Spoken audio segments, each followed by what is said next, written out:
সবাই ভালো আছো। তোমাদের আশীর্বাদে ভালোবাসাতে আমিও কিন্তু খুব ভালো আছি।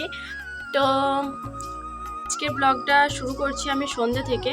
সম্পূর্ণ ব্লগটা দেখতে থাকো। আজকে বর এসেছে আর আজকে আমার ননদ আসবে, তো এখনও আসেনি। এখন ঘড়িতে বাজে 6:30।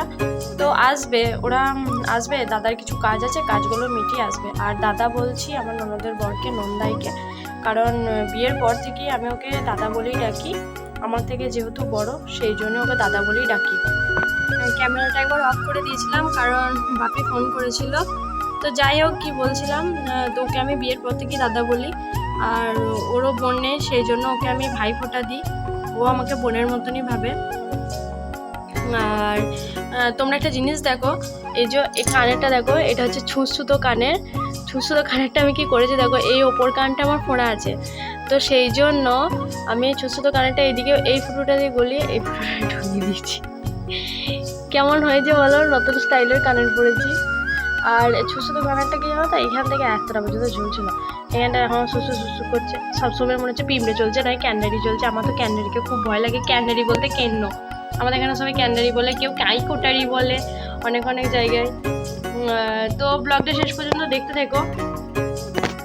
যাই হোক বন্ধুরা, চলো আজকে তো কিছু করতে হবে, তো সেই জন্যই আজকে ভাবলাম যে রাইস করি, রাইস আর কষা মাংস। তো সেই জন্যই আমি এই সবজিগুলো কুটে নিচ্ছি। আর সবজিগুলো কোটা হয়ে গেছে আর আমি এখানে জল চাপিয়ে দিয়েছি। জলের মধ্যে নুন, তেজপাতা, না এখন আমি তেজপাতাটা দিইনি, ভুল বললাম, তেজপাতাতে ভুলে গিয়েছিলাম। দিয়েছি গোটা গরম মশলা। একটু জলটা ফুটিয়ে নেওয়ার পর এই চালগুলোকে দিয়ে দিচ্ছি। আর ওরা কিন্তু চলে এসেছে, মা ওদিকে জল খেতে দিচ্ছিল, আমি এদিকে চালটা দিচ্ছিলাম বলে মাই জল খেতে দিল। রাইসটা আমি গ্যাসেই করে নিচ্ছি, তার কারণ হচ্ছে মাংস তো করা হয়ে গেছে, মাংস আমি ওবেলাতেই করে রেখেছি। আর মাংসটা ওবেলায় করেছি, তার কারণও আছে। ওদের আসার কথা ছিল আজকে সকালে, তো আজকে সকালের দিকে ওদের আসার কথা ছিল, কিন্তু ওরা আসেনি, দাদার কাজ ছিল, তো সেই জন্যই আসতে পারেনি। ভাগ্যিস সকালবেলায় একবার ফোন করেছিলাম, ফোন করে জিজ্ঞাসা করলাম, না হলে দিদিও বলছিল যে আমি কিছুক্ষণ পরই তোকে ফোন করে জানাতাম যে আমাদের আজকে সকালের দিকে যাওয়া হবে না, তো বিকালের দিকেই যাওয়া হবে। কিন্তু ওরা সকালের দিকে আসেনি বলে বাবা তো সেটা জানতো না। আমি ওদেরকে ফোন করার আগে কিন্তু বাবা হাট চলে গিয়েছিল, হাট থেকে মাংস নিয়ে চলে এসেছিল। কি করব, আমাদের তো ফ্রিজ নেই, মাংসটা কোথায় রাখবো? সেই জন্যই মাংসটা আমাদের মতো ওবেলাতে কিছুটা ঝোল করে বাকিটা রাইসের জন্য কষে রেখে দিয়েছিলাম। তো সেই মাংসটা আছে, ওটা গরম করে নেবো। আর শুধু রাইসটা হচ্ছে বলি গ্যাসে করছি, তা নইলে রাইস আর মাংস দুটোই কিন্তু উনানেই করতাম। আজকে যে রাইসটা করছি, এই রাইসের মধ্যে জানো তো আজকে সবকিছুই দেওয়া হয়েছে। দেওয়ার মধ্যে একটা জিনিসই আমার কিন্তু মনে হচ্ছে মটরশুঁটি। তো বরকে এই জিনিসগুলো আনতে বলেছিলাম গোলসি থেকে, আমি যা বলেছিলাম ও কিন্তু তাই এনে দিয়েছিল। আমারই ভুল ছিল, ওকে মটরশুঁটিটা বলা হয়নি, তো মটরশুঁটিটাই দেওয়া হয়নি শুধু।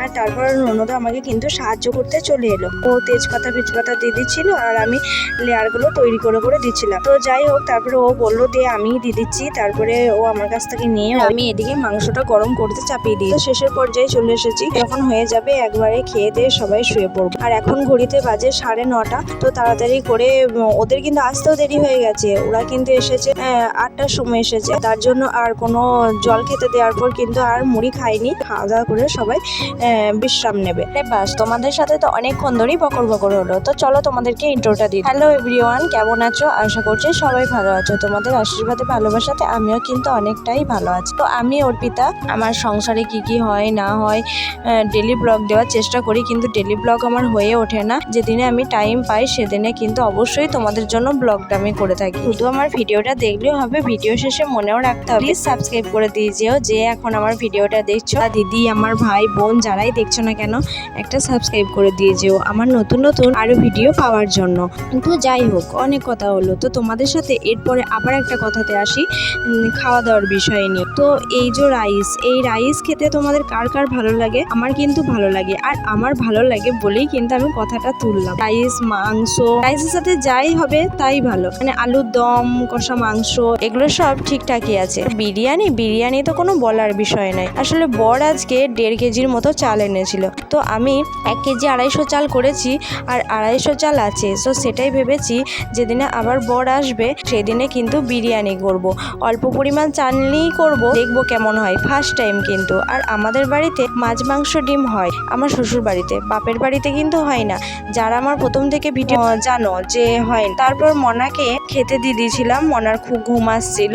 এখন তো বাজতে যায় 10টা, আর ঘুম আসবে না কেন বলো? ওর তো ঘুমিয়ে যায় কখন 8টার সময়। তাও ও এই রাইস খাবে বলেই বসেছিল। আর মনার জন্য আমি ওবেলাতেই ঝাল ছাড়া মাংস তুলে রেখেছিলাম, তো সেই মাংসটাই দিয়ে দিলাম। আর মনা দেখো ভোজ খাওয়ার মতো খাচ্ছে। আসনটাও সগড়ি হয়ে যাচ্ছে, যাক আসনটাও সগড়ি হয়ে যাক, কিন্তু ছেলেটা ভালো করে খেলেই হবে। তারপর সবার খাওয়া দাওয়া শেষে আমরাও খেতে বসে বললাম। তো তোমরাও কিন্তু চলে এসো, আমিও তোমাদের জন্য অপেক্ষা করছি। আজকে আমার ভিডিওটা এই পর্যন্তই, আবারও দেখা হবে নেক্সট ভিডিও। সবাই ভালো থেকো, সুস্থ থেকো, সাবধানে থেকো। আর আবার নতুন ভিডিও পাওয়ার জন্য চ্যানেলটা সাবস্ক্রাইব করে দিয়ে যেও। টাটা।